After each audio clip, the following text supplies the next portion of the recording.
اس وقت اگر آپ شام کی صورتحال دیکھیں تو ایک عرب سپرنگ سے جو ایک پورا پروسیس شروع ہوا تھا کہ راتوں رات سالہ سال سے دہائیوں سے بیٹھی ہوئی عرب ملکوں کی قیادت جو تھی وہ الٹ جاتی تھی اور کوئی اور قابض ہو جاتا تھا، وہ شام میں پروسیس پورا ہوتے ہوئے ہفتہ 10 روز سے زیادہ نہیں لگے۔ بشار الاسد جو 24 سال سے اور اس سے پہلے حافظ الاسد اس سے بھی زیادہ عرصے سے اقتدار پر قابض تھے، ان کو 10 روز میں اٹھا کے باہر پھینک دیا، یہ کوئی عام بندہ سوچ نہیں سکتا تھا۔ لیکن ایک تنظیم جس کو پہلے تو ان کو دہشت گردوں کی فہرست میں شامل کیا گیا تھا، ابو محمد الجولانی، اور اس کے اوپر ہیڈ منی تھی کوئی $10 ملین کے قریب، اور اس کو کہا جاتا تھا کہ یہ القاعدہ کا ساتھی ہے۔ لیکن اسی تنظیم کو ہیئت تحریر الشام اس کو ایسی سپورٹ ملی اور ایسا اس نے موو کیا کہ وہ دمشق کے اوپر قابض ہو گئے۔ ایکچولی جو ایرانین بیکڈ سیٹ اپ ہے، جس کو ایران کی یا روس کی سپورٹ حاصل تھی، اس کو اٹھا کے باہر پھینک دیا گیا۔ تو یہ وہ پروسیس ہے جو دنیا کے کسی بھی ملک میں کسی بھی وقت اس وقت انٹرنیشنل پاورز لاگو کرنے کی پوزیشن میں۔ اسرائیل اس وقت گولان کی پہاڑیوں کے اوپر قابض ہو چکا ہے اور اس کی فورسز جو ہیں مختلف مقامات پر یہ کہہ کے بامبنگ کر رہی ہیں کہ وہاں پر کیمیکل پلانٹس موجود ہیں۔ تو کیا ہمیں اس صورتحال میں اپنا ہاؤس ان آرڈر نہیں کرنا چاہیے؟ پولیٹیکل کیوس کسی بھی ملک میں اندر تفریق کا بڑا ذریعہ ہوتا ہے۔ تو جیسے مدارس کے اوپر میں پروگرام میں بار بار ایک سوال اٹھایا کہ افہام و تفہیم سے مسئلہ حل ہو سکتا ہے، تو پاکستان کے سیاسی تنازعات بھی افہام و تفہیم سے بات چیت سے حل ہو سکتے ہیں۔ پی ٹی آئی اور حکومت وقت کے مابین جو تنازع ہے اس کا الٹیمیٹ سولوشن ایک ہی ہوگا اور وہ ہوگا ڈائیلاگ۔ عمر ایوب نے آج ایک بیان دیا، سنیے وہ کیا کہتے ہیں۔ انسان ہو یا فرشتے ہوں یا جو بھی، ہم لوگ مذاکرات کے لیے تیار ہیں انشاءاللہ۔ عمران خان صاحب نے ایک نیگوشیٹنگ کمیٹی بنائی ہے جس میں حامد رضا صاحب ہیں، جس میں سلمان اکرم راجہ صاحب ہیں، ہمارے علی امین خان گنڈاپور صاحب ہیں اور اسد کیسر صاحب ہیں، اور مجھے اس میں شامل کیا ہے کہ کسی بھی کے ساتھ بھی ہم لوگ مذاکرات کر سکتے ہیں ملک میں استحکام لانے کے لیے، سیاسی ٹیمپریچر کو کم کرنے کے لیے، اور اس کی شرائط یہ ہیں کہ ہمارے پاکستان تحریک انصاف کے جتنے نہتے لوگوں کے خلاف کیسز ہیں، جھوٹے مقدمے ہیں، وہ ختم کیے جائیں، اور 9 مئی کا اور 24 نومبر کا جو یہ سانحہ ہوا ہے اس کے اوپر آزادانہ اور منصفانہ ایک عدالتی کمیشن ہونا چاہیے۔ یہ چیزیں یا نہیں ہوتی تو اس کے بعد پھر ہم لوگ آزاد ہیں کہ ہم لوگ ایک سول ڈس اوبیڈینس موومنٹ شروع کریں۔ اس میں مختلف ہمارے پاس وینیوز موجود ہیں۔ قومی حکومت اس وقت ملک کا حل نہیں ہے۔ بلال صاحب اس کا جواب پہلے آپ دیں گے، ادھر سے اگر ایک بنایا ہے انہوں نے کمیٹی تجویز کی ہے تو حکومت کا جواب کیا ہوگا؟ جی ندیم صاحب، دیکھیے ہم تو ہمیشہ سے ایک بات کرتے آئے ہیں کہ آپ قومی ایشوز کے اوپر جس سے چیزیں بہتر ہو سکیں پروڈکٹیو طریقے سے، ہم تو ہمیشہ کہتے ہیں ہم ایک سیاسی اور جمہوری جماعتیں دروازے کھلے میں، مگر دیکھیے اس میں 2 ایشوز ہیں۔ ایک تو ہمیشہ ان کی طرف سے آیا کہ جی ہم تو بات کریں گے تو صرف اسٹیبلشمنٹ سے کریں گے، ہم مذاکرات نہیں کریں گے، ہم تو یہ کریں گے، ہماری فائنل کال ہے، وہ سیمی فائنل کال تھی، مسڈ کال تھی، اللہ جانے کیا تھی۔ تو یہ تو خود یہ بات کر رہے ہیں، اور ان کی بھی دوسرا مسئلہ یہ ہے کہ ندیم صاحب انہوں نے اپنا اتنا تماشا بنا دیا اب کہ آپ مجھے خود بتائیے کہ عمر ایوب صاحب کے اکیلے کسی بات کی کیا اہمیت ہے، اسد کیسر کی بات کی کیا اہمیت ہے، علی امین گنڈاپور کی بات کی کیا اہمیت ہے؟ ان کی تو اپنی جماعت ابھی اپنی باتوں کی نفی کر دیتی ہے۔ میں ایز اے پرنسپل تو آپ سے کہتا آیا ہوں کہ چیزوں کا جس طرح 26ویں ترمیم کے اوپر بھی یا دیگر چیزوں کے اوپر بھی سیاسی ڈائلاگ سے ہی چیزوں کے اوپر بات چیت ہو سکتی ہے۔ ہاں، آپ کا اگر یہ خیال ہے کہ عمران خان صاحب کو NRO یا کوئی ان کے جرائم سے یا ادھر سے کوئی اس کے اوپر آئے تو وہ تو ایک علیحدہ معاملہ ہے، وہ تو نہیں ہو سکتا۔ مگر اگر آپ اس کے جواب میں کمیٹی بنائے گی کہ ڈائلاگ کا عمل شروع ہو سکے، کیا PMLN کی گورنمنٹ جو پریزنٹ گورنمنٹ ہے نہیں؟ دیکھیے دیش اگر ان کے ذہن میں، دیکھیے وہ تو اب لیٹس سی، اگر تو یہ کوئی ہمیں حکومت کو کوئی اپروچ کرتے ہیں تو ہم دیکھیں گے۔ ابھی عمر ایوب صاحب نے ایک بات کی ہے، ہمیں کیا پتا کہ کل صبح بشرا بی بی صاحبہ اس کی نفی نہیں کریں گی، یا علی امین گنڈاپور اس کی نفی نہیں کریں گے، یا گوہر خان اس کی نفی نہیں کریں گے۔ آج پی ٹی آئی کو آپ ان کے 3 لوگ یہاں پہ ٹاک شو میں بٹھا دیں، آپ کا اپنا ویسے ہی ٹاک شو ہو جائے گا، آپ کو 3 مختلف موقف مل جائیں گے۔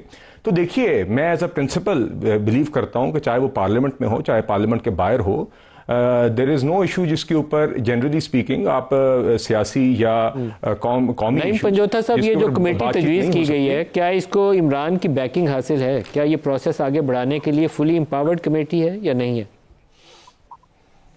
ندیم ملک صاحب، بالکل خان صاحب نے یہ کمیٹی بنائی ہے، اور اس کمیٹی کے بنانے کے مطلب یہ تھا کہ جو 2 ہمارے مطالبات ہیں، 26 جو سانحہ ایک خون کی ہولی کھیلی گئی اس پر کمیشن، اور اسی طرح 9 مئی کے اوپر جوڈیشل کمیشن بنایا جائے، اور تمام سیاسی قیدیوں کی رہائی کی بات کی ہے۔ دیکھیں بات کی ہے بلال صاحب نے کہ پاکستان کے اندر کوئی قومی ایشو تھا تو اس پر اگر کوئی ان کا ایجنڈا تھا تو اس پر اگر کسی جگہ پر بات کی جاتی تو دیکھا بھی جاتا.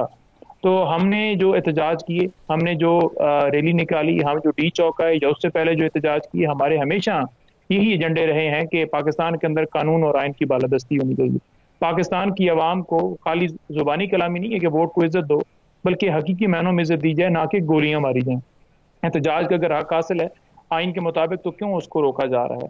ہم نے کہا کہ اب آپ نے جو کمیٹی بنائی ہے اس کا دوسرا سٹیپ تو یہ ہونا چاہیے, پہلا سٹیپ یہ تھا آپ نے کمیٹی کانسٹیٹیوٹ کی ہے, دوسرا سٹیپ یہ ہونا چاہیے کہ بیرسٹر گوہر ایک خط لکھیں وزیر اعظم کو اور ان سے بولیں کہ آپ اپنی کمیٹی تجویز کیجئے تاکہ ہم باقاعدہ ایک فارمل سٹرکچر ڈائیلاگ شروع کریں.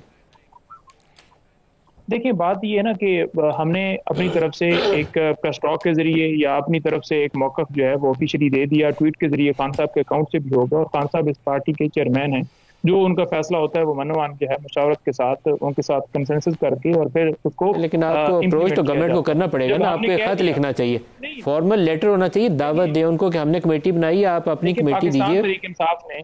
پاکستان تحریک انصاف نے صرف ایک لیٹر نہیں کئی لیٹر لکھے, الیکشن کمیشن کو بھی لکھے, چیف جسٹس پاکستان کو بھی لکھے, ہر جگہ پر اتنے لیٹر. 1947 سے شروع کریں گے تو بات نہیں چلے گی, لیکن right now there is a need کہ آپ کے بیرسٹر گوہر جو پارٹی کے چیئرمین ہو خط لکھیں وزیر اعظم کو.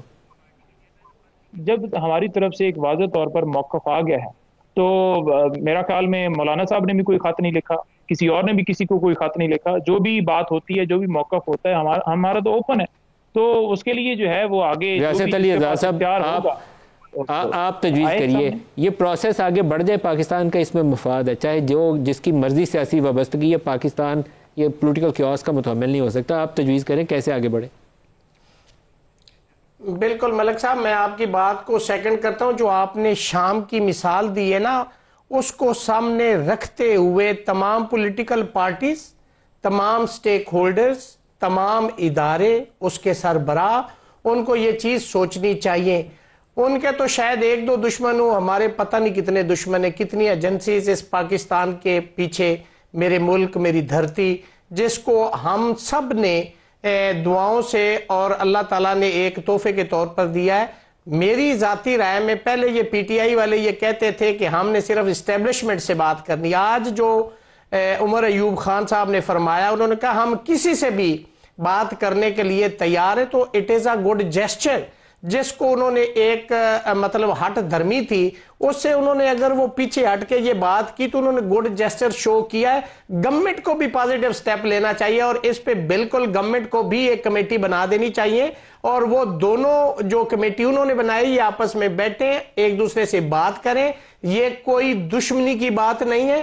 میرے ملک کی پولیٹیکل پارٹیز ہیں, میرے ملک کے لوگ ہیں, میرے ملک کا نظام ہے, سب کو بیٹھنا ہے اور اس قیاس سے باہر نکلنا ہے. اس ملک کی معیشت کو ٹھیک کرنا ہے, اس ملک کے نظام کو ٹھیک کرنا ہے, اس ملک کے اندر رول آف لا کی بات کرنی, آئین اور قانون کی بات. آزاد صاحب, آپ اسلام آباد ہائی کورٹ بار کے فورم پہ دونوں کو دعوت دیں کل پرسوں ترسوں, اور دونوں کو وہاں بٹھائیں اور ایک کانفرنس کریں باقاعدہ جس میں ان کی کمیٹی بھی بیٹھی ہو, اور ای ایم ایل این کے جو چیدہ لوگ ہیں ان کو بلائیں, ارینج کریں. میری درخواست پہ ارینج کریں. دونوں پولیٹیکل پارٹیز کے لیے ہمارا فورم جو ہے وہ حاضر ہے. نہیں حاضر ایسے نہیں, باقاعدہ انوائٹ کریں ان کو, کسی ہوٹل میں انوائٹ کریں, ان کا انٹریکشن انشور کروائیں, گول میز کانفرنس کروائیں. تو یہ میرے ساتھ میرے بھائی بیٹھے, میں ابھی ان کو دعوت دے رہا ہوں, اور دوسری سائیڈ پہ پنجوتا صاحب بیٹھے, ان کے ذریعے میں عمر ایوب خان صاحب کو دعوت دیتا ہوں کہ آپ کل نہیں پرسوں جب آپ کے پاس ٹائم ہو آپ تشریف لائیں. ہم بیٹھ کے ان دونوں پارٹیز کے درمیان ہم بھی بیٹھیں گے, ہم بھی اپنا پوائنٹ آف ویو دیں گے. اس ملک اور قوم کے لیے سوچنا ہے.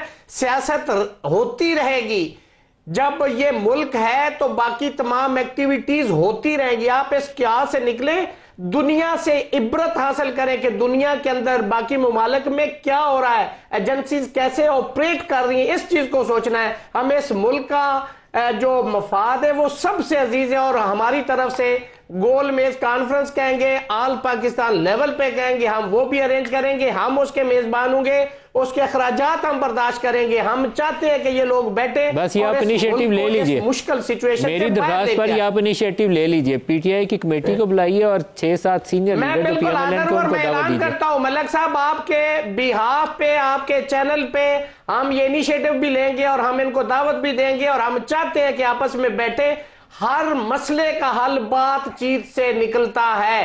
اگر یہ آپس میں دونوں لڑ کے، دونوں ایک کا اس طرف منہ ہے دوسرے کا اس طرف منہ ہے، بات نہیں ہوتی تو یہ مسئلے حل نہیں ہوتے۔